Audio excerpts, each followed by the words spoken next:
Bueno, buenas tardes a todos. Muchísimas gracias por vuestra asistencia. Bienvenidos a esta jornada de actualización. Os voy a introducir un poquito qué es lo que vamos a hacer y ya empezamos directamente con las ponencias, que es la auténtica sustancia de la jornada.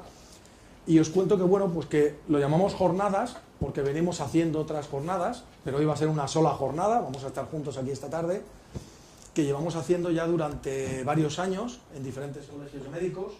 Empezamos aquí al ladito, en Alicante, porque yo vivo allí y me resultaba más fácil organizarlo en mi colegio, pero a partir de ahí pues empezamos a ir a otras ciudades y hemos estado ya en Granada, en Madrid, en Barcelona, en Oviedo, en León, en Santander, en muchas ciudades organizando el mismo esquema, que consiste en hacer una jornada como la de esta tarde, una jornada en la que vamos a hablar de salud, de nutrición.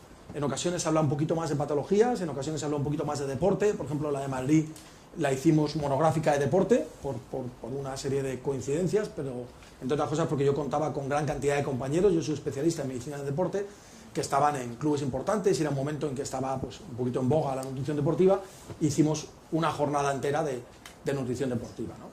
Pero por lo general lo que hacemos en estas jornadas es intentar transmitir algunas de las áreas que creemos que son importantes de confluencia de la nutrición con la actividad de los profesionales de la salud.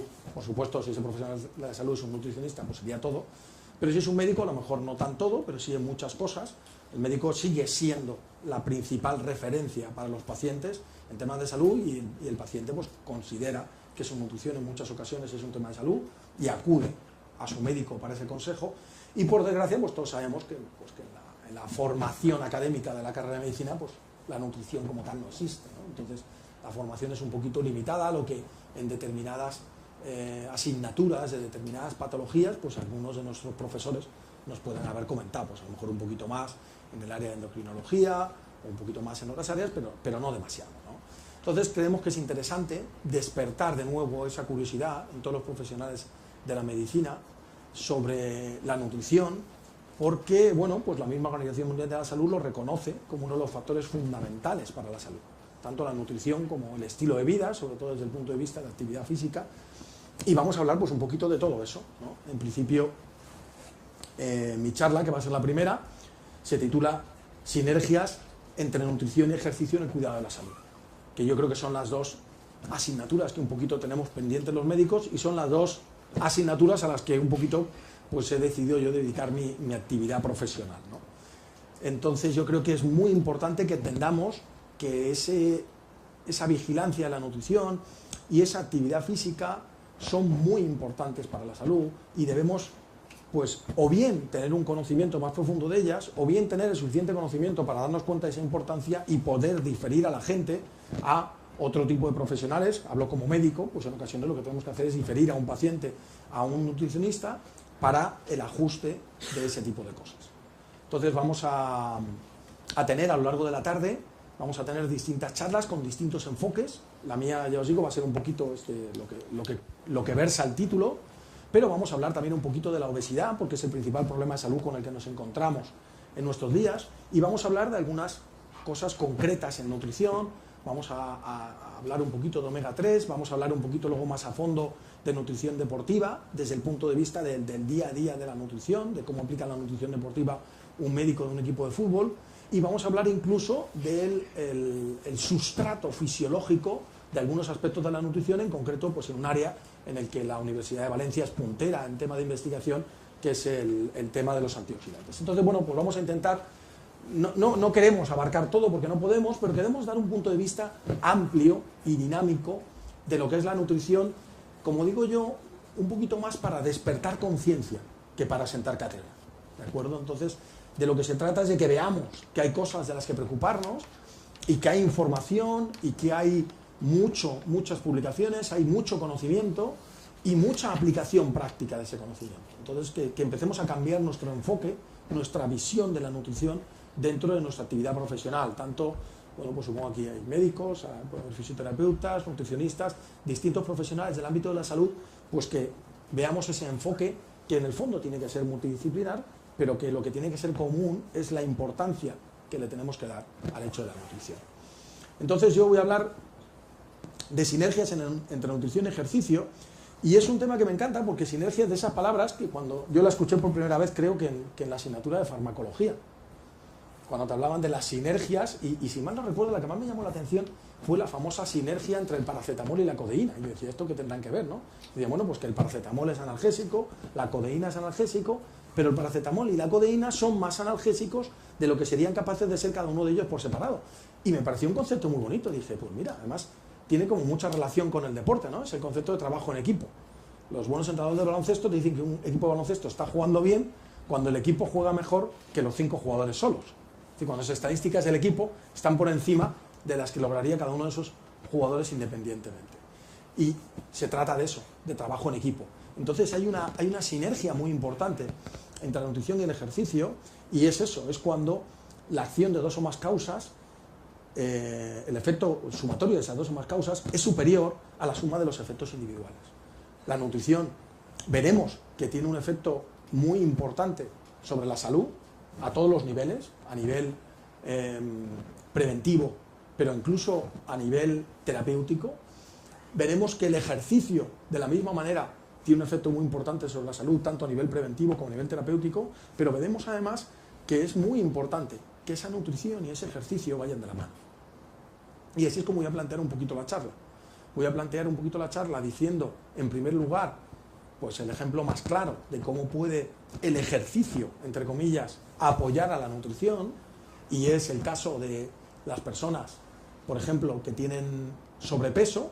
Es un caso obvio en el cual ese trabajo conjunto pues va a ser muy claro, y luego hablaré un poquito de cómo la nutrición puede apoyar al ejercicio, hablando un poquito de nutrición deportiva. Y para empezar, lo que os decía, ya la Organización Mundial de la Salud, ya en el 2004, estableció una estrategia mundial. Este documento es accesible a través de la página de la Organización Mundial de la Salud, sobre el régimen alimentario, actividad física y salud, como estableciendo en las sociedades desarrolladas, donde no hay deficiencias, el problema es cómo comemos y el estilo de vida que llevamos.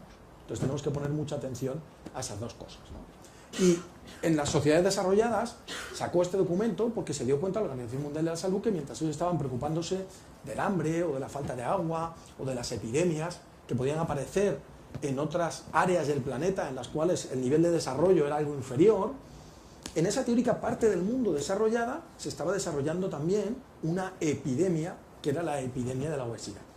Y no ha dejado de crecer en los últimos años. Es más, no solo no ha dejado de crecer, sino que sigue creciendo igual o más rápido, que es una cosa que a veces discutimos con los epidemiólogos, ¿no? Los ritmos de crecimiento. Pero la cuestión es que no para de crecer. Es decir, los datos que tenemos, lo que pasa es que son datos que nos llegan muy tarde, porque fijaros que si vais a la página web, por ejemplo, de la Organización Mundial de la Salud, y buscáis los datos de la Organización Mundial de la Salud, son datos que a ella le ofrecen los países desarrollan este tipo de estadísticas muy de vez en vez, y cuando hay crisis económica es más de vez en vez, porque es de esos gastos soslayables, ¿no? El darme cuenta de que no estoy bien es una cosa que casi políticamente no es interesante en situaciones de crisis, ¿no? Y además son datos obtenidos mediante encuestas telefónicas, con lo cual son datos que generalmente infravaloran el problema, y a pesar de eso, la evolución en los últimos años de las cifras de sobrepeso y obesidad son muy llamativas. En algunos países a los que yo viajo habitualmente, por ejemplo México, es tan preocupante que ya, bueno, pues el Ministerio de Sanidad, tú llegas a México y en el aeropuerto ya te encuentras carteles de un tipo que se ve una barriga saltando un botón y dice en este caso 3 de cada 4 mexicanos tienen sobrepeso, para muestra basta un botón, ¿no? Y está como saltando el botón de la camisa. Es un problema que allí abarca más del 70% de la población. En España estamos en un 60 y algo, pero depende de cómo hagamos las estadísticas, yo digo, probablemente en algunas zonas y valorado de alguna manera es peor. Y sobre todo, a nivel infantil, estamos a la cabeza de Europa. Entonces, bueno, pues son situaciones que nos debemos plantear y hablaremos luego más a fondo de ellos, luego los siguientes ponentes nos irán hablando de ello, pero yo os voy a hablar un poquito de esa dinámica de los ajustes de peso y que cómo puede intervenir el ejercicio. Entonces, bueno, para hacer un poquito más dinámico, lo que a mí me gusta plantear lo primero es que no debemos hablar de ajustes de pérdida de peso, sino de ajustes de peso, porque no es lo mismo dónde está el peso. En una persona adulta, una persona que ya más o menos el ciclo de crecimiento ha llegado a su fin, el ciclo de crecimiento ponderal, decir que la persona ya ha cumplido los 20 años, su peso puede variar de dos maneras, salvo patologías en las que hay un aumento de peso por otras causas, por retención de líquidos, por aparición de un tumor o lo que sea. En una persona sana el peso puede aumentar aumentando la masa muscular o aumentando la grasa. Aumentar la masa muscular es posible, es más, es lo que hace la gente cuando va a los gimnasios, ¿no? Se va al gimnasio, coge una pesa, empieza pim pam, y si luego le da al músculo la proteína que necesita para construir esa fibra muscular, pues el músculo va a aumentar, pero es complicado, difícil, hay que estimularlo muy bien, pero es una opción. Sin embargo, señores, la grasa, qué fácil es aumentar la grasa. ¿No se han planteado alguna vez esa duda? Es decir, ¿por qué es tan difícil aumentar el músculo y es tan fácil aumentar la grasa? ¿No habría una teclita o algo, un chip de esos como en los coches, ¿no? Que nos reprogramen la centralita y que en vez de irse todas esas calorías extras a construir grasa o nutrientes extras se vayan a construir músculo? Pues no estamos hechos así. El músculo, entre comillas, nos lo tenemos que currar y la grasa no. ¿Y por qué es esto? Pues porque la grasa en realidad es un sistema ancestral de supervivencia. La grasa, pues, pongamos que apareció, evidentemente habría algún organismo que no tenía tejido graso, y pongamos que apareció a un nivel de organismo, pues cuando aquellos bichos, porque no serían ya ni hombres, pero ni prehomínidos probablemente, pues su supervivencia dependía básicamente de su alimentación, porque eran organismos ya heterótrofos que tenían que comer, y entonces comían, y si llegaban vivos a la próxima vez que tocaba comer, pues seguían vivos. Si se morían era porque no llegaban a la próxima dosis de comida. Entonces aparece la grasa como un gran milagro en la naturaleza, como algo que te permite, en el momento en que puedes comer, almacenar energía, y que además la gestiona muy bien, porque la grasa nos crece, almacena energía, y es como lo que te guardas en un bolsillo, que llegas al siguiente sitio y te piden, ¿llevas algo suelto? Sí, mira, tengo aquí unas moneditas. No. La grasa cuesta mucho de sacar. La grasa, cuando tú dejas de comer, lo primero que consumes no es la grasa. Si no, imaginaros esta gente que se pone en huelga de hambre, a la segunda vez que salen delante de unas cámaras de televisión y llevan una semana sin comer, deberían estar súper fibrosos, ¿no? Ahí se les deberían ver todas las fibras, todos los músculos marcados de haberse comido toda la grasa. Y se ve todo lo contrario. Se les ve fofos blanditos, ¿verdad? Les veis ahí que les cuelgan las mollas, como se suele decir, y eso es porque lo primero que perdemos cuando dejamos de comer es el músculo. Porque la grasa está ahí diciendo, cuidado, que yo soy el que te va a salvar la vida al final, a mí guárdame. La grasa tiene ese mensaje de autosupervivencia, y no solo eso, sino que lleva tanto tiempo ahí que yo digo que se ha convertido en una especie de alien, ¿no? En una especie de alien que tenemos dentro, y un alien que controla muchísimo para que todo lo que llegue le vaya a él. Todo lo que llega además se convierte en grasa. Tú tomas grasa además, se convierte en grasa. Tú tomas proteína de más. ¿Qué es eso de proteína de más? Pues bueno, pues en estudios en gente que hace musculación y se le ha ido dando dosis crecientes de proteína para que se incorpore al músculo, se ha visto que por encima de 20-25 gramos ya no se incorpora al músculo. ¿Y si no hay más proteína? Pues o la oxidas en ese momento, que la quemas en ese momento, o se transforma en grasa. Tú tomas hidratos de carbono, ¿y qué pasa? No, hidratos de carbono de alto índice glucémico son los malos porque sube mucho la insulina, no, es un sistema de protección, sube mucho la glucemia en sangre es una situación conflictiva, precisamente los diabéticos lo que procuramos es que la glucemia no esté alta y los diabéticos desarrollan complicaciones cuando no controlan esa glucemia. Entonces el organismo cuando no es diabético tiene un sistema de protección, un guardaespaldas que se llama insulina que sale y dice, fuera todo este azúcar de aquí. ¿Y quién se la lleva? Aquí el amigo, el alien. Entonces mi teoría del alien es que ese alien está ahí esperando que llegue comida para transformarla en grasa, pero luego además a medida que va creciendo genera sistemas de autosupervivencia. Te incita a comer, te pide que le des. Y bueno, pues hoy en día conocemos muchos de esos sistemas, ¿no? Como puede ser la leptina, como pueden ser conexiones que tiene con el cerebro límbico, de manera que te está pidiendo que le des de comer.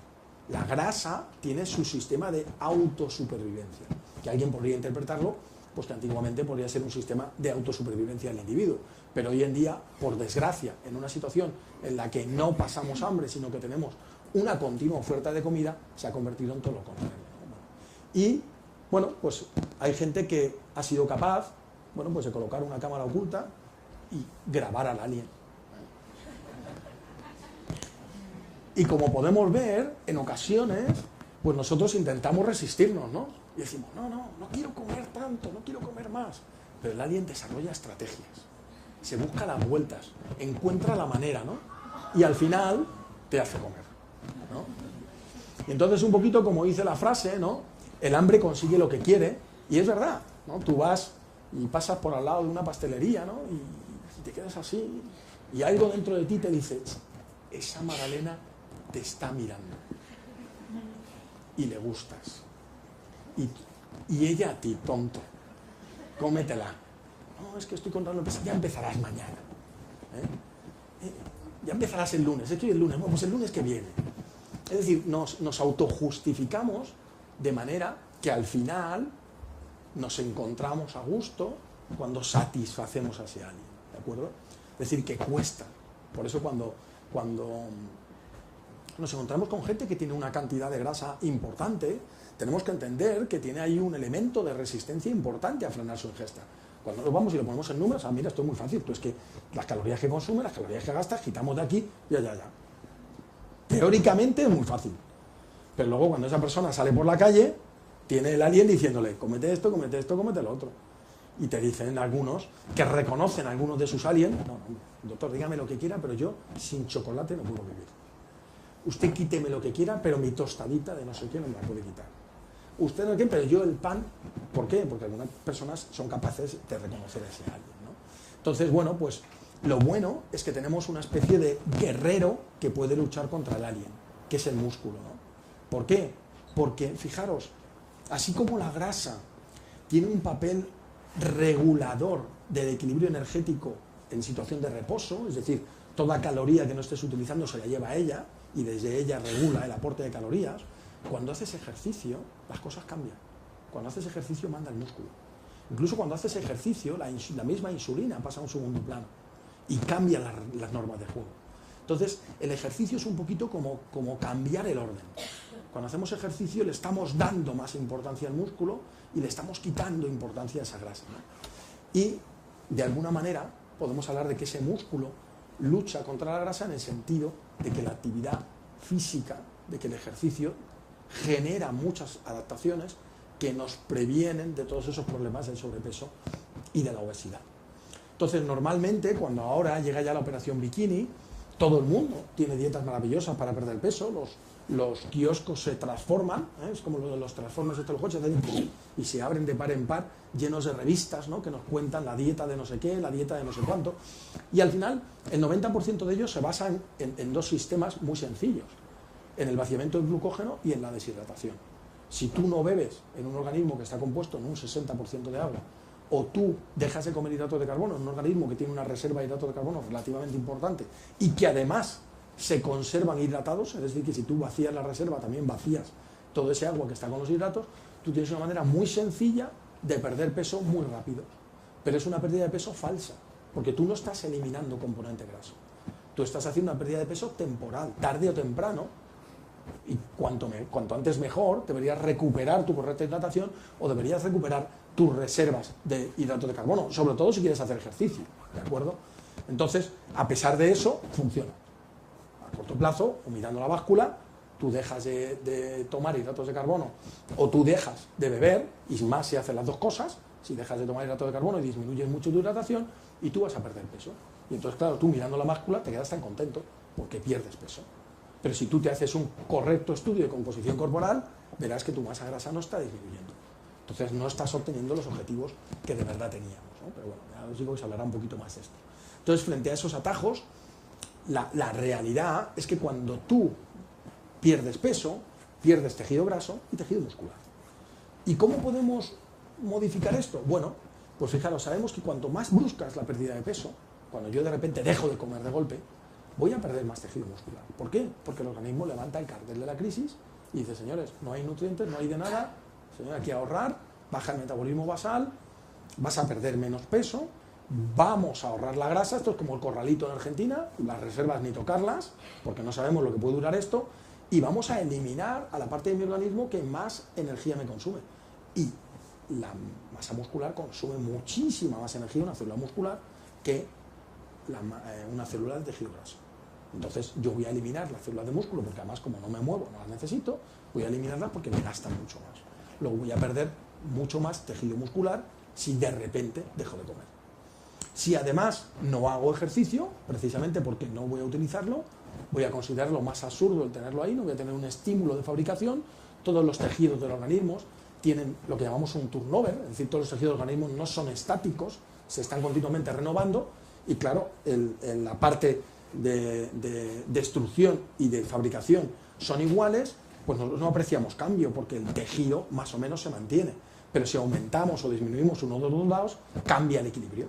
Si yo hago ejercicio y hago mucho ejercicio, ¿qué consigo? Un turnover positivo, yo aumento mi masa muscular.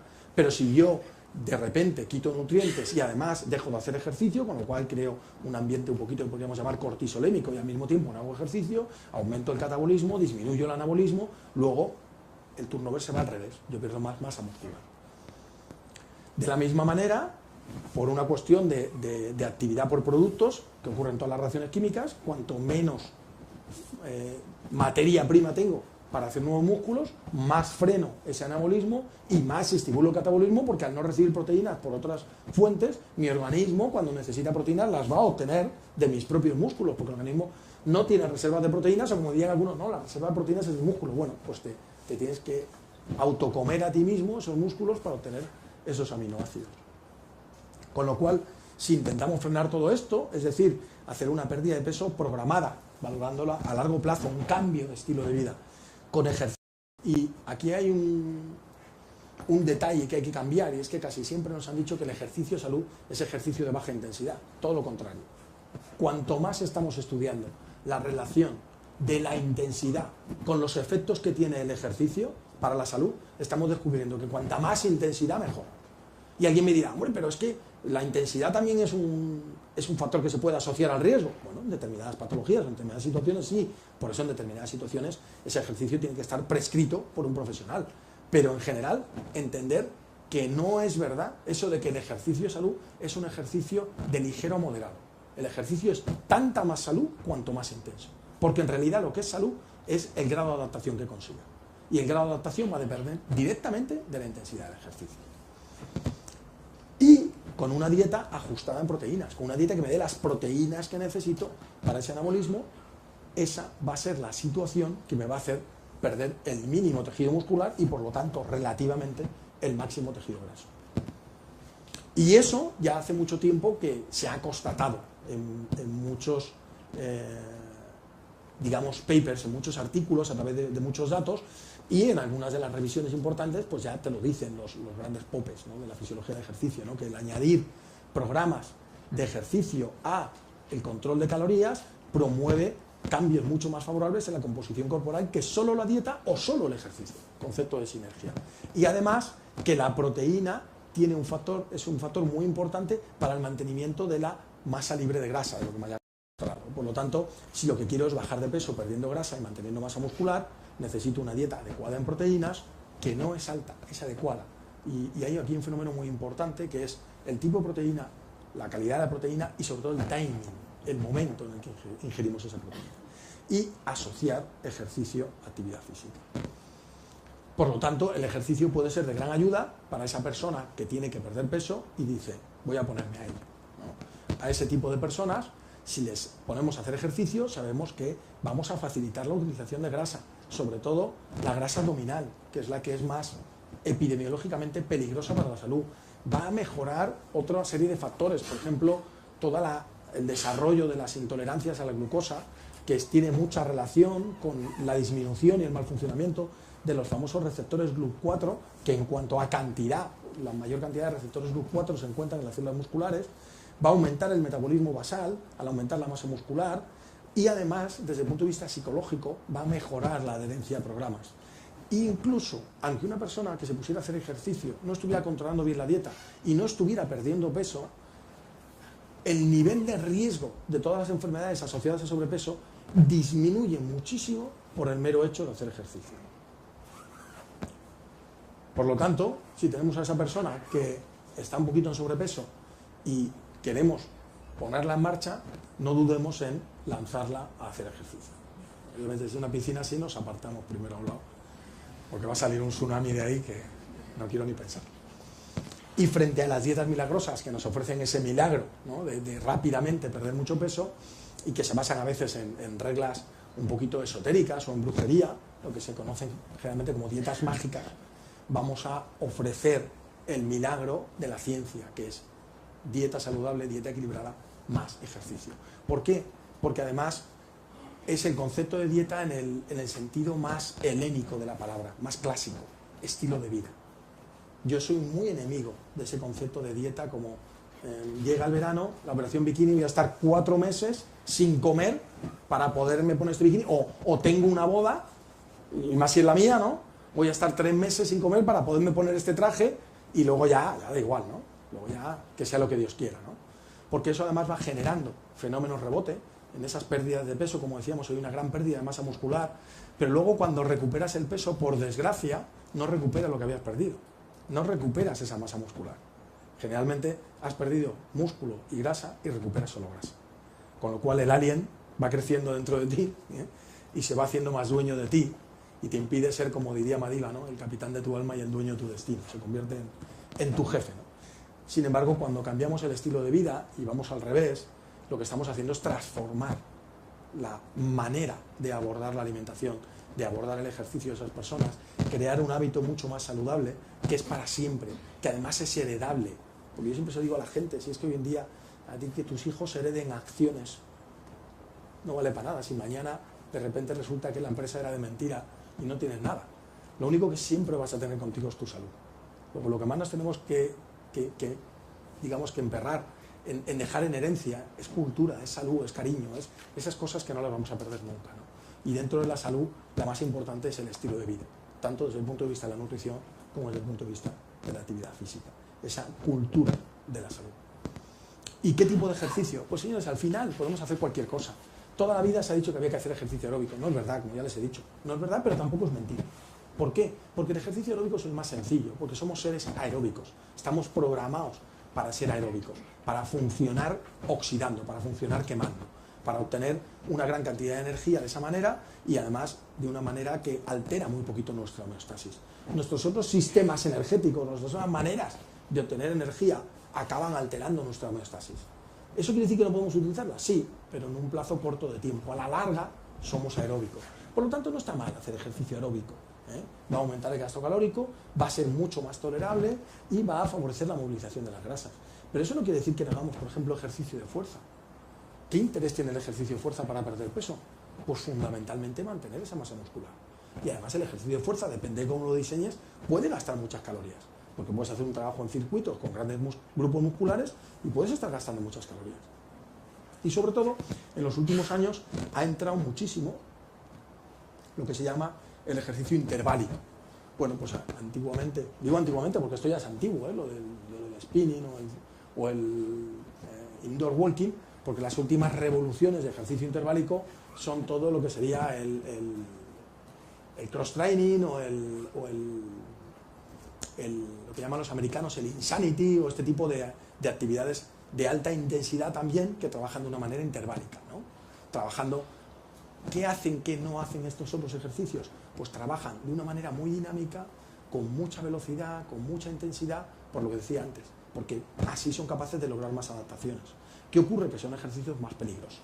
Entonces, bueno, pues tienen que ser programados de otra manera, supervisados de otra manera, y por desgracia la gente no lo está haciendo de esa manera, y bueno, pues la ventaja que tiene desde el punto de vista profesional es que nos llenan las consultas, ¿no? Pero de alguna manera es verdad que el ejercicio interválico consigue más resultados comunes, tanto de gasto calórico como de preservar masa muscular, que cualquiera de los otros ejercicios. Pero yo soy partidario de hacer un poquito de todo. En mi caso concreto, yo descubrí un deporte que me parece que es parecido a lo que sería el trabajo interválico por el tipo de entrenamiento que llevamos, que es el remo, pero es un deporte que tiene un alto componente muscular y al mismo tiempo tiene un alto componente aeróbico y no tiene impacto, que es lo que yo creo que teóricamente hay que buscar, ¿no? Ejercicios que tengan poco impacto y que nos den un componente cardiovascular y nos den un componente de fuerza. Y si no lo podemos encontrar en un tipo de ejercicio, combinar actividades de entrenamiento de manera que trabajemos en todas esas áreas, ¿no? Clásicamente parecía que el ejercicio aeróbico gastaba más energía porque es que nosotros medíamos el gasto de energía como consumo de oxígeno. Claro, si mides el gasto de energía como consumo de oxígeno, la actividad que consume oxígeno, que es la aeróbica, te parece que es la que más energía gasta. Pero desde que hemos aprendido que hay que medir ese consumo de oxígeno también que queda luego en deuda, o el déficit post-ejercicio, de ese consumo de oxígeno, el exceso post-ejercicio, y que podemos también hacer una estimación a partir del ácido láctico que producimos, de la cantidad de energía que estamos obteniendo por la vía aeróbica o que vamos a implicar la vía aeróbica, bueno, pues cuando se hace esto, pues hay gente que ha mostrado cómo frente a esa visión que el aeróbico consume más, cuando solo mido el oxígeno, esto sería un ejercicio aeróbico, que sería si yo recorriera esta tarima, digamos andando a un trote ligero, a una actividad que llamaríamos aeróbica, pues gastaría 120 kilojulios, ¿no? Una tarima no sería una distancia más larga. Y esto sería lo que ocurriría si yo hiciera un ejercicio interválico, de sprints intermitentes. ¿Qué quiere decir? Que yo en vez de ir de aquí a allí a un trote mantenido, lo que haría es una carrera, para ahí un poquito, otro trocito de la carrera. Entonces, si yo mido el consumo de oxígeno cada vez que estoy corriendo, en la vez que estoy corriendo continuo y en las veces que hago sprint intermitentes, resulta que el consumo de oxígeno en esos sprint intermitentes es muy bajito. ¿Por qué? Porque son muy cortos y no da tiempo. El consumo de oxígeno, cuando tú empiezas una prueba de esfuerzo, empieza a subir, no da tiempo de subir. Entonces parece que no estoy consumiendo energía. Pero si yo me dejo la máscara puesta y mido el déficit post-ejercicio, es decir, la deuda que he creado, resulta que ya me doy cuenta de que hay ya un consumo mayor que este. Pero si es que si encima le sumo la cantidad que puedo estimar a partir de los niveles de ácido láctico alcanzados por la vía anaeróbica, resulta que el gasto de energía es mucho mayor en un ejercicio intermitente que en un ejercicio aeróbico, haciendo el mismo ejercicio. El trabajo físico que he hecho es el mismo, desplazar mi cuerpo de aquí hasta allí, pero la manera de hacerlo ha cambiado. Y esto, si nos lo hubieran preguntado intuitivamente, aunque todo el mundo nos decía que lo que gastaba era lo aeróbico, hubiéramos pensado lo mismo. Imaginaros que el cuerpo es un coche que está consumiendo por su combustible. ¿Cómo gastas más gasolina en un coche? Si tú te subes al coche y vas a una velocidad moderada, mantenida, o si vas continuamente pegando acelerones y frenadas, ¿cómo gastas más? Porque el ir a una velocidad baja y mantenida es mucho más eficiente. Pero precisamente en una persona que quiere perder peso, no queremos eficiencia. Y hemos hecho una mala traslación de un concepto de la alta competición, por ejemplo, un ciclista o un maratonista o un maratoniano, que queremos que haga una prueba, sí queremos que sea eficiente. Queremos que ahorre energía. Pero una persona que quiere perder peso, ¿quiere ahorrar energía? No. Por eso un maratoniano sí intenta ir a una velocidad mantenida. Y sí que una de las maneras que otro maratoniano que sabe a lo mejor que va a llegar antes que él, intenta romperle haciéndole cambios de ritmo. Porque sabe que le va a hacer quedarse sin gasolina. ¿Vale? Pero ahí el objetivo es conseguir con esa gasolina que llevas en tu cuerpo el máximo rendimiento. Pero una persona que quiere perder peso, el objetivo no es rendimiento, el objetivo es gastar. Es como pues, si te fueras a unos centros comerciales y dijeras, mira, mi objetivo, me han dado X mil euros y me los tengo que gastar. Pues gastar. Y gastar lo hace mucho más el organismo haciendo ejercicio intermitente. ¿Ok? Bien, entonces, como decíamos, podemos hacer cualquier ejercicio, pero es interesante en cuanto las personas lleguen a un nivel de condición física que se lo permita, que hagan ese tipo de ejercicio intermitente. Pero mucho cuidado con algunas situaciones que se dan en las personas con sobrepeso. Por ejemplo, pues las personas con sobrepeso generalmente tienen problemas articulares por su sobrepeso. Por ejemplo, a nivel de rodillas. Entonces, si tú le dices, mira, el ejercicio que tú vas a hacer es caminar, que es una recomendación muy habitual de los médicos, bastante poco acertada, y esa persona tiene sobrepeso, pues le vamos a destrozar las rodillas. Entonces tenemos que evitar ese ejercicio de impacto, ¿de acuerdo? Y mucho menos correr, claro. Y además de eso, yo siempre soy partidario de que al inicio de personas que normalmente no hacen ejercicio, por un problema de programación de la máquina, porque como no hacen ejercicio, normalmente no saben ni dónde está su pelvis, ni dónde están sus rodillas, ni lo que es el core, todas estas cosas que hablamos en el mundo de los gimnasios. Como no lo saben, yo les recomiendo que inicialmente hagan sesiones de ejercicio, de yoga, de pilates, de alguna actividad postural que les permita recobrar el control y la conciencia de su aparato osteomuscular para entonces empezar a moverlo. Es como decirles, oye, antes de empezar a conducir el coche, sácate el carné. Pues esto es lo mismo, hay que sacarse el carné del cuerpo, porque hay gente que lo usa tan poco que no debería tener el carné del cuerpo, porque no sabe usarlo, ¿de acuerdo? Y entonces intentan correr o intentan hacer determinados ejercicios, se hacen daño. Y les viene muy bien porque dicen, ¿lo ves? Te dije que el ejercicio no era bueno. No, no es bueno hacerlo así. pero si lo hicieras correctamente, sí hubiera sido buena. Bien, pero no olvidemos nunca que aunque añadamos el ejercicio, la clave para el control de peso sigue siendo el control de calorías. ¿De acuerdo? Entonces el ejercicio, especialmente ejercicio intenso, como os decía antes, va a ayudar a mantener esa masa muscular, va a ayudar a aumentar el consumo de energía y va a ayudar a mantenerse en el programa. Pero si yo a una persona le digo, ponte a hacer ejercicio, y no le digo que controle su ingesta calórica, esa persona no va a perder peso. ¿De acuerdo? ¿Va a mejorar su salud? Probablemente sí, pero no va a perder peso. Bien, entonces, ejercicio y control de las calorías. Y ahora nos vamos al otro lado. ¿Cómo puede la nutrición ayudar al ejercicio? Bueno, pues, en principio, simplemente manteniendo la salud del individuo, es decir, haciendo que ese deportista tenga todos los nutrientes que necesita, que tenga toda la energía que necesita, que evite problemas por defecto. El problema más habitual nutricional en deportistas, sobre todo deportistas del sexo femenino, es la anemia. ¿Por qué? Pues porque es un nutriente que es escaso en la naturaleza, que además se absorbe de una manera, digamos, limitada y además heterogénea, es decir, no todo el mundo absorbe la misma cantidad de hierro, que además va asociado en su metabolismo a otros dos nutrientes, como son la vitamina B12 y el ácido fólico, que también tienen una absorción muy variable de unas personas a otras, y por lo tanto pues es fácil que se desarrollen déficits nutricionales cuando la persona intenta llevar un régimen bajo en calorías simplemente restringiendo la cantidad de comida. Sobre todo en los tiempos actuales en los que la comida cada día es más pobre en nutrientes y es más monótona. Entonces eso es relativamente habitual. Pero luego también es muy importante para un deportista mantener el correcto peso, composición corporal. Yo estaba en algunos equipos en los que se multaba a los jugadores si pasaban por encima de un sumatorio. La manera que lo hacíamos era medíamos una serie de pliegues grasos y si un jugador pasaba por encima de un número, se le ponía una multa. Se funciona así a veces en los equipos profesionales, ¿no? El deportista profesional entiende argumentos de mucho tipo, pero el que mejor entiende es el económico. Dices, hay que venir a tal hora porque hay que sacarse sangre. ¿Vale, doctor? Entonces entre las 9 y las 10. No, a las 9. Bueno, vale, ya llegaré. No, a las 9 empieza la hora de multas. Todo el mundo a las 9. Si la hora de multas empieza a las 9:30, la gente empieza a llegar a las 25. Entonces, parece que la hora de multas es algo como importante, ¿no? Entonces, en algunos equipos que los entrenadores dicen, no, a mí esto del peso no es opcional.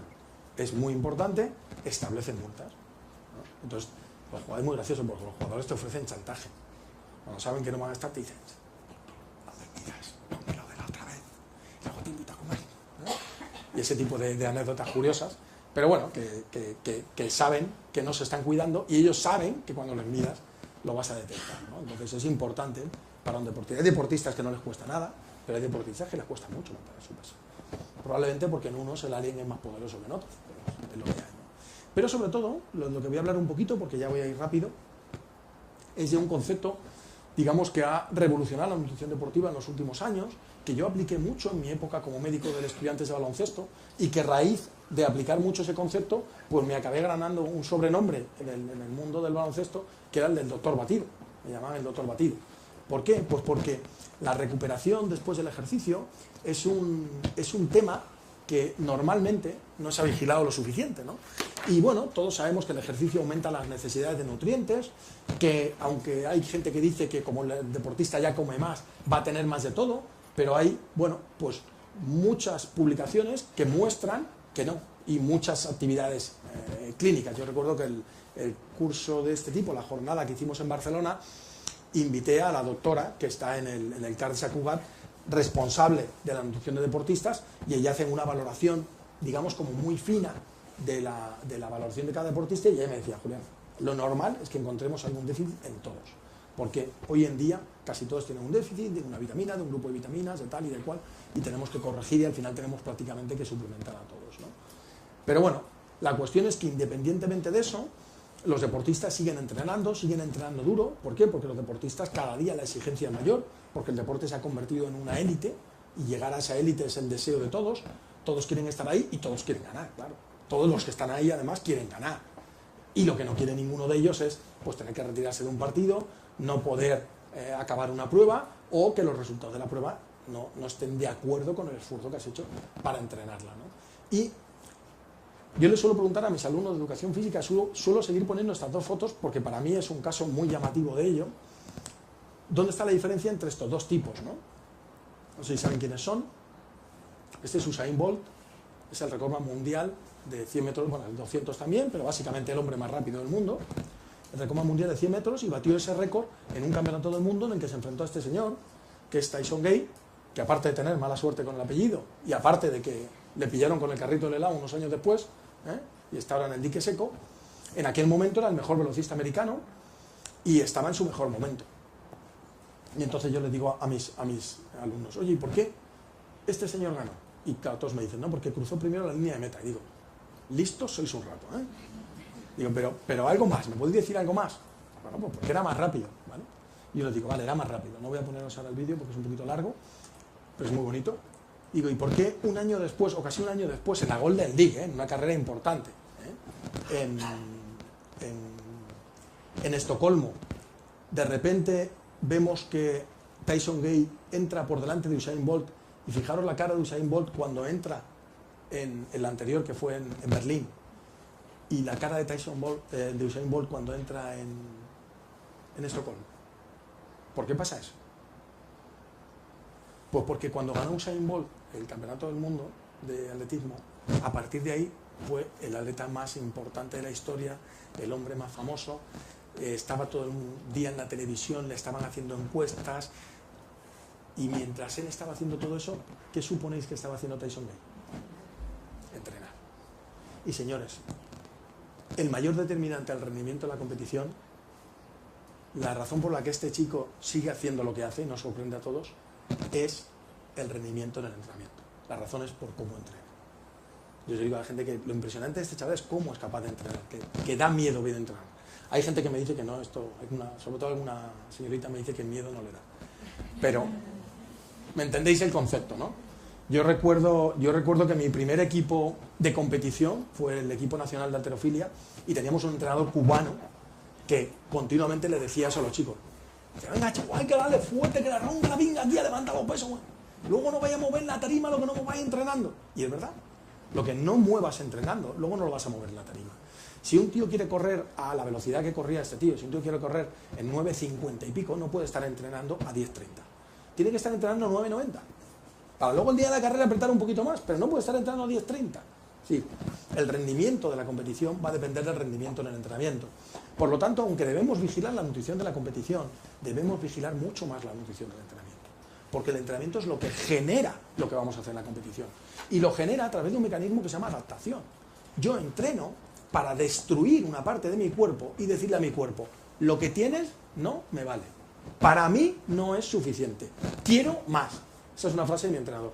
El entrenador de remo, siempre que estamos haciendo una serie y estamos casi al final y ve que nos vamos a ir abajo, nos dice eso. ¡Quiero más! ¡Quiero más! Eso es lo que le estamos diciendo a nuestro organismo. ¡Quiero más! Y entonces destruimos, esto es como si vas a renovar un cuarto de baño, destruimos el viejo para construir uno nuevo que sea mejor. Y eso es lo que buscamos. Pero cuando estamos entrenando, estamos destruyendo lo que hay. Pero ¿qué ocurre? Que si somos capaces de asimilar esa orden, de convertir esa orden de destrucción en una reconstrucción, algo mejor, vamos a tener algo mejor al final. Pero para eso es clave cuándo se construye, y se construye en la recuperación. Por eso es tan importante la recuperación, porque hay que programar esa recuperación, y esa recuperación necesita el descanso oportuno y la nutrición oportuna, para que, como si dijéramos el organismo, recupere las baterías. Porque cuando antiguamente se pensaba en recuperación, se decía, bueno, yo he entrenado, he gastado mi gasolina, lo que tengo que hacer es volver a poner gasolina. Pero si ampliamos la mirada, cuando en el Fórmula 1 se echaba gasolina, si ampliamos la mirada, aparte del tipo que estaba echando gasolina, si nos fijamos, hay casi 20 mecánicos alrededor del vehículo. O si vamos por la noche a un rally o a un París-Dakar, vemos que están... Yo estuve ahora en Sudamérica y estuve con varios de los competidores en el París-Dakar y me contaban eso, me decían, sí, Julián, la paliza no es solo la carrera, que es una paliza, es que llegas a trabajar con el coche. Y bueno, los mecánicos trabajan toda la noche, a ti te dejan dormir un ratito, pero tienes que explicarles lo que te ha pasado, dónde te ha fallado, qué ha habido, no sé qué, y tú en realidad acabas tu jornada a las 12 de la noche y vas a salir a las 5 de la mañana. Entonces, eso es una realidad también con nuestro cuerpo. Pero claro, cuando uno hace ejercicio una vez a la semana, luego puede tener todo el día el coche una semana en el taller. Pero si tú entrenas todos los días, como no hagas bien ese trabajo de recuperación, Al día siguiente el coche va a fallar un poquito más, y al día siguiente un poquito más, y al día siguiente un poquito más. Y eso en deportistas de cierto nivel se acaba traduciendo o en una lesión, que es un mecanismo de escape del organismo para salir de ese bucle, o en una fatiga crónica, que es peor todavía, porque cuando queremos revertirla es bastante complicado. Y para eso es importante que entendamos lo que pasa, que entendamos que el organismo necesita nutrientes en ese momento, justo cuando está entrenando, justo cuando acaba de entrenar. ¿Por qué? Porque en ese momento el organismo produce una serie de señales celulares que empezamos a conocer, ¿no? Esto lo voy a pasar rápido porque es interesante, pero bueno, es una de esas señales celulares, la PGC1-alfa, muy relacionada con el depósito de glucógeno, pero otro montón de señales celulares de las cuales, bueno, pues ahora mismo ya se definen alrededor del principal mediador es el AMP cíclico, pero son todos los sistemas de TORC, y que, bueno, pues unos están relacionados con la gluconeogénesis, otros están relacionados con el metabolismo proteico, otros están relacionados con mecanismos transcripcionales, otros están relacionados con otras regulaciones del metabolismo hacia metabolismo de las grasas o metabolismo de los hidratos de carbono, etcétera, etcétera. Todo eso, según hago yo ejercicio, se pone en marcha y modifica el organismo. Y genera un nuevo organismo sobre lo que he destruido. Pero claro, para hacer ese nuevo organismo necesito tener los nutrientes. Y eso es lo que llamamos ventana metabólica. Hay un momento en el que es lo idóneo para tener esos nutrientes. Claro, si esos nutrientes además no se almacenan en el organismo, como pasa con las proteínas y algunos otros micronutrientes, es importante que lleguen en ese momento. Y ya hay muchos trabajos que muestran esto, ¿no? En ejercicios, en cuanto al glucógeno, también es muy importante que lo empecemos a reinar lo antes posible, pero en cuanto al recambio proteico, ya desde el siglo pasado, como digo yo, por eso pongo este trabajo, porque es el primero de muchos trabajos que hay hechos, midiendo el FSR, que es la síntesis de músculo, este es el 99 todavía, y comparan la actividad de síntesis proteica, de destrucción proteica y el balance neto, que es lo que me interesa, cuando yo a un deportista que hace un trabajo intenso de fuerza, le doy o bien un placebo, que es darle un batido que no tiene nada, pero no lo sabe, o un batido en el que tengo proteína, o bien aminoácidos, una mezcla no, digamos, estándar de aminoácidos, o una mezcla de aminoácidos como de mayor calidad, con más cantidad de aminoácidos esenciales. ¿Qué ocurre? Pues que la síntesis proteica es más alta, que la destrucción proteica es menor, y esto va a ser todavía mucho menor cuando ese batido de proteínas le asocio hidratos de carbono, porque en el ejercicio no tiene importancia la respuesta insulínica, pero en el post-ejercicio la respuesta insulínica es una de las claves para frenar el catabolismo. Entonces, ¿qué hago? Si aumento la síntesis y disminuyo la destrucción, ¿qué ocurre? Que ese ejercicio muy duro, que en una persona que no toma nada sería un ejercicio con un balance neto negativo, es decir, un ejercicio catabólico, en un deportista que hace la nutrición post-ejercicio correcta, se convierte en un ejercicio anabólico, en un ejercicio que se asimila, en un ejercicio que produce una adaptación y que le va a permitir entrenar incluso mejor al día siguiente. Y bueno, pues hay muchos ejemplos de estos, pero sintetizando, resumiríamos que cuando el ejercicio es muy de fuerza, vamos a necesitar sobre todo proteína, y cuando el ejercicio es muy de resistencia, bueno, esto es una triatleta mía, no la veis la cara, pero es una chica muy guapa, cuando el ejercicio es muy de resistencia, vamos a necesitar más gasolina, pero siempre vamos a necesitar un aporte de proteínas. Es decir, siempre vamos a necesitar un complejo de carbohidratos y proteínas después del ejercicio. Y bueno, estamos en la fase esa en lo que lo vamos afinando, ¿no? También le vamos añadiendo otra serie de micronutrientes, pero prefiero por lo menos dejar ese concepto claro, que después del ejercicio necesito lo antes posible un aporte de hidratos de carbono y proteínas, ¿no? Y bueno, se decía que hay muchos trabajos ya que hablan de esto y que muestran esto, como la actividad al día siguiente es mucho mayor, el rendimiento al día siguiente, cuando he hecho esa recuperación con hidratos de carbono y proteínas, que cuando solo la he hecho con hidratos de carbono, que era el concepto más clásico, y que esto ocurre prácticamente en todos los sujetos, ¿no? Siempre hay algún outlier. Son estudios limitados, porque son poblaciones muy pequeñas, porque hay trabajos que no están muy bien diseñados, pero lo bueno que tiene es que si nos fijamos en los muchos, fijaros, 6 hombres, 4 hombres, 4 mujeres, estudios muy pequeñitos, hay que coger la arteria y la vena femoral de una pierna, de la otra pierna, meter un isótopo radioactivo, generalmente de fenilalanina, que también es una limitación, pero bueno, dentro de lo que cabe, lo que vemos es que el cambio neto, prácticamente en todos los trabajos, es positivo. Con lo cual, dentro de ese concepto actual, ¿no?, de la evidencia, o parte de ese concepto de la evidencia, que es que todos los trabajos estén de acuerdo, vemos que parece que todos los trabajos que hay están de acuerdo. Y el resumen sería eso. ¿Qué tengo que hacer desde el punto de vista de nutrición deportiva? Pues lo más importante, el batido de recuperación, que por eso me llaman a mí el doctor batido, ¿no? Una asociación de hidratos de carbono con proteína. Más proteína cuando el ejercicio es más de fuerza, más hidratos de carbono cuando el ejercicio es más de resistencia. Y luego, bueno, pues si en la charla que nos dé Juan entra un poquito más en ello, y si no, cuando acabemos, queréis que comentemos un poquito más en la discusión, podemos intentar puntualizar un poquito más en esas cantidades. Y luego, lo más importante es una buena hidratación y un buen aporte a través de la dieta de todos los nutrientes que vamos a necesitar. ¿De acuerdo? Y para eso consideramos que los suplementos son herramientas más que útiles, ¿no? Porque me permiten llegar con ellos a donde yo necesite, ¿no? Llego a donde yo quiera, cuando yo quiera y como yo quiera. Pero tengo que entender que no son mágicos, no hay que entender el suplemento como algo que me voy a tomar y me va a convertir en Superman, ¿no? Y las premisas fundamentales son que no haga daño, que no vaya contra el reglamento, por supuesto. Es que la discusión de, es que ese suplemento da doping, es que entonces no es un suplemento, entonces es un fármaco. El suplemento no puede dar doping si es un suplemento bien fabricado, porque la lista de sustancias dopantes es una lista de fármacos, no de nutrientes, ¿de acuerdo? Y que sea rentable, que al deportista le valga la pena hacer esa inversión para su rendimiento. La realidad es que todos los deportistas toman suplementos, pero la realidad es que ninguno de ellos sabe por qué los toma. Llega y se toma lo que le dicen, ¿no? Porque es lo que le ha dicho su vecino. Incluso yo, siendo asesor de deportistas de élite, y no voy a decir nombres, me he encontrado con que no, es que luego que estaba allí en un campus en donde él entrena, me ha dicho que me tome este otro batido rosa porque tiene 60 gramos de proteína. Que 60 gramos de proteína no los vas a utilizar. Bueno, pues es que toma él y entonces yo me lo tomo. Bueno, pues al final pasa eso, ¿no? Y porque en el fondo el deportista no está buscando lo que tú le dices, que es ese soporte de su entrenamiento. El deportista está buscando la poción mágica. Está buscando algo que se lo pueda tomar y pase algo tal que así.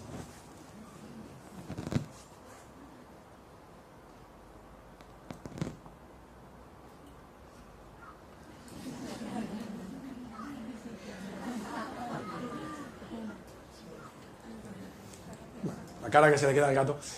Y bien, pues la mala noticia es que no existe la poción mágica, ¿eh? Bueno, existe la poción mágica, pero como sabéis, en un cómic, curiosamente francés, que es la primera referencia histórica que tenemos del doping, los que inventaron el doping fueron los franceses, curiosamente, que el Asterix se lo tomaba y luego encima tenía la desfachatez de irse a los Juegos Olímpicos, claro. Creo que en la última película ya le pillan, ¿no?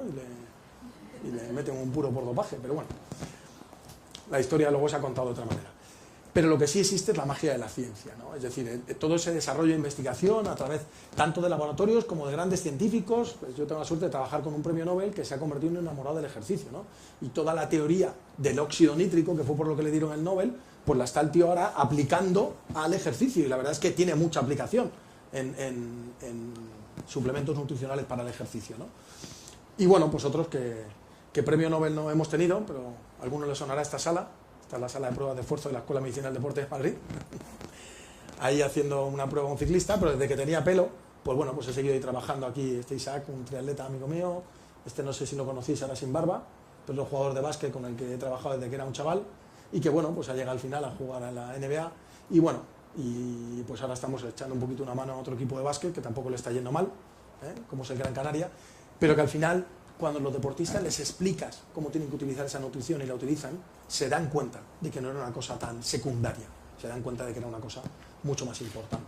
Con lo cual, al final, pues está claro que los suplementos son útiles y sobre todo desde un punto de vista práctico. Yo ya os digo, es por dar 1000 bases científicas, pero lo interesante es eso, que los deportistas se acaban convenciendo y por eso ya os digo que a raíz de que yo empecé a hacer estas cosas del batido de recuperación al acabar los partidos o al acabar los entrenamientos fuertes, me acuerdo que tuve una charla con Pepu, ¿no? Porque me decía, Julián, aquí lo primero cuando acabemos es que hable yo.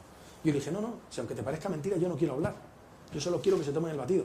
Y entonces lo que hicimos fue, teníamos en el vestuario, las botellas nos las daba la Liga ACB, y yo, ahí no se ve bien, pero cada una de ellas tiene el número de un jugador. Yo en el descanso les preparaba sus batidos y en este caso subí, esto fue el año que dejé el baloncesto, que en la final de la Liga, en los playoffs, nos tocó la primera eliminatoria contra el Madrid, les eliminamos en el quinto partido en el pabellón Raimundo Saporta, que ahí se acabó el pabellón Raimundo Saporta. Luego nos tocó la siguiente eliminatoria contra el Tau de Nocioni, Scola, Oberto, Calderón, Prigioni, todos esos juntos en el Tau. Les eliminamos también en el quinto partido en Vitoria. Y la final nos tocó contra el Barça, que era justo al lado de donde estaba la sede arbitral, la sede de árbitros de España, y parece ser que ahí nos fuimos capaces de... Ahí perdimos por un poquito. Pero estuvo bien, estuvo bien. Y este era, pues subió Felipe lesionado a que le viera un tobillo y tal y cual, y me aproveché porque no tenía ninguna foto y dije, hombre, voy a haceros una foto de los batidos. Y le hice una foto a lo de los batidos. Y como ya os digo, pues bueno, pues hay suplementos nutricionales sin irse a cosas raras que son útiles, como os digo, los batidos de recuperación, las bebidas isotónicas, las barritas, la cafeína, la creatina, los alcalinizantes, los antioxidantes, algunas vitaminas, sobre todo la vitamina E cuando haces entrenamiento en altura, entrenamiento de alta intensidad, etcétera, etcétera. Y bueno, os hablaría un poquito de hidratación, pero estamos ya metidos en el tiempo y creo que nos vas a hablar también un poquito de ello, poquito, pero algo, vale. Bien, entonces lo vamos a dejar aquí, porque ya os digo que tenemos una tarde amplia y vamos a pasar a la siguiente conferencia y luego tendremos un pequeño break y luego tendremos las 3 siguientes, ¿de acuerdo?